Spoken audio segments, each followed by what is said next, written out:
Hey everybody, my name's Breanna Sorensen and I'm here with a women's lacrosse junior, Nicole Victory. Nicole, how's it going over there? Good. We're surviving one day at a time. We're out here in Washington, so 3,000 miles away from our home in Annapolis, but we're making it work.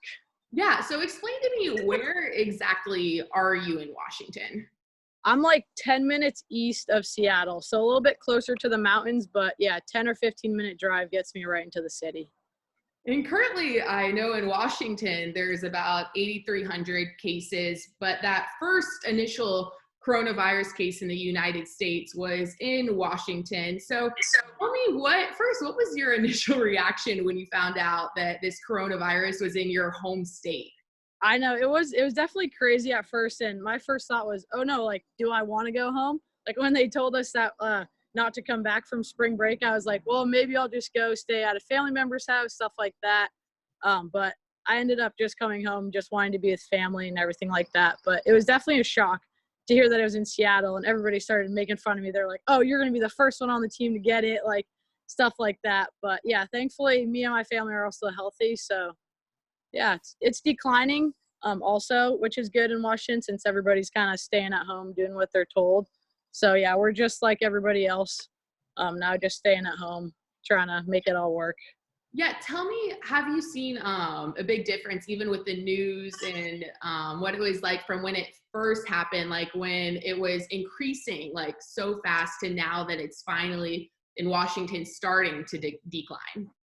Yeah, now that it's starting to decline, it's kind of funny because it's been nice weather, so you'll just walk outside and everybody's outside now, kind of like they know that it's a thing and they're staying 6 feet away, but they're still going outside, like walking around the neighborhood. So you get to see people like in our neighborhood I haven't seen in like 3 or 4 years just because I'm walking around.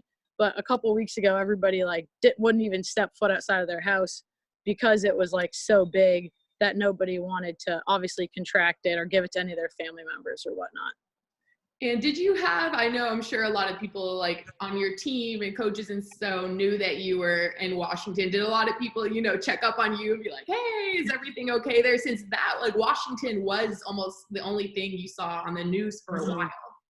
Yeah, I had a lot of people reaching out, and then also like on the team at school, a lot of people are like, no, you can just come stay with us if you don't want to go home, stuff like that. So yeah, everybody's been really great through it all, but now I think it's all pretty level, so we're all in the same boat. So we're all kind of reaching out to each other, making sure we're all surviving.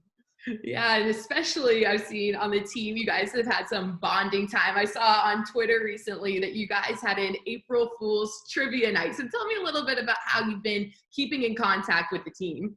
Yeah, so the coaches set up a Zoom meeting with our whole entire team, including them and Scott Strassmeyer and Chris Whitehead.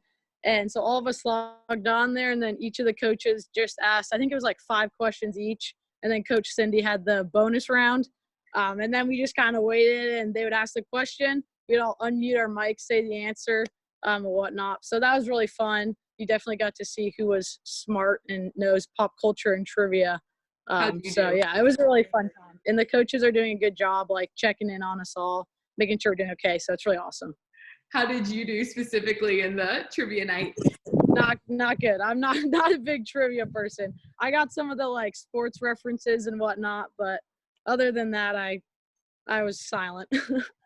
And also, how big of an adjustment has it been for team-wise? Have you guys been having team meetings? What have you guys been doing to make sure to keep in contact during this time? Yeah, we do. Before the coaches set up anything, we also did like a couple of team Zooms just with the members of the team, just kind of checking in, seeing how everybody was doing. Then we have like group me, like group chats and everything. So we're doing a really good job, like keeping in track, like making sure everybody's kind of doing what they're doing, not losing sight of anything, so that when we come back, we'll be ready to go for the next season. Yeah, how have you been staying in shape to make sure that when you come back for the season that you'll be good to go? Yeah, well, with the nice weather, it makes it easy to get outside, so I'm able to run in the neighborhood. I also live near some mountains, so I'm able to do some trail running, which is really awesome. And then the like HIIT app, Peloton app, all that stuff, doing like body weight workouts since we can't go to the gym and whatnot. And then of course some family walks in the evening to round it all out. But yeah, it's just kind of like make your own workout adventure that we're taking day by day. Definitely. And also tell me about the adjustment of going from in-person classes to online. How has your adjustment personally been?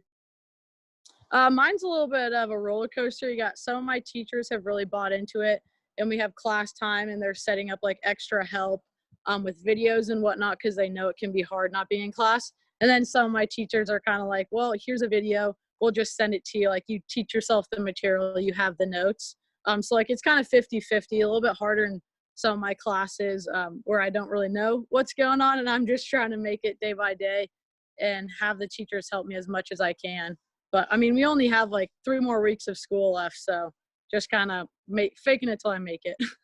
That's a good way to say it. And then what would be your hardest class that you think you have right now for online wise?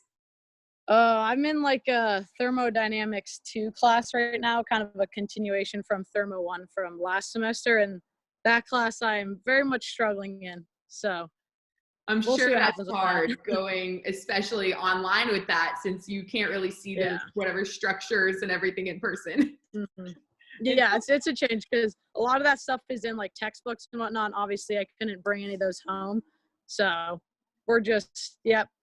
The teacher will send out numbers, and we're just kind of hitting the "I believe" button and seeing what happens. and what have you been doing when you don't have classes? What have you been doing in your free time? Have you started any new hobbies, TV shows? Oh, TV shows. Caroline Kwan recently got me addicted to Money Heist on Netflix. So that's a more recent one. But other than that, I've just been hanging out with my family. I'm one of 5 kids, so it's never boring around the house. I can always find a sibling or my mom or my dad to like go on a walk, play a game with, anything like that. And then sleeping a lot. Definitely catching up on my sleep. That must be nice for sure. So have are all 5 of your siblings there with you? Yep, all 5 of us are at home. My oldest sister's a nurse, so she goes to and from the hospitals. And then my other older sister is just studying with me and my younger sister and my younger brother. So just different study rooms all throughout the house. Do you guys have any family game nights or family movie nights or anything like that?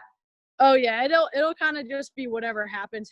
We'll be like all end up on the couch, be like, okay, guess we're watching a movie, or if we're all in the kitchen, we'll just play a game. We play like sequence, rummy cub, and then the little head phrase game, which is kind of like what's the word? Charades. We play that and have fun with it. So yeah, Which we just kind of games make up stuff. which game are you a pro at? Which one's your best game, do you think? Oh, definitely not the charades game. I'm terrible at acting, but I'm pretty good at sequence. It's a little bit of a mind game. Got to think through some processes, which I like. But yeah, they're all fun. Awesome. Well, thanks for talking to us today, Nicole, and stay safe out there in Washington. Yeah, thank you. I'll talk to you later.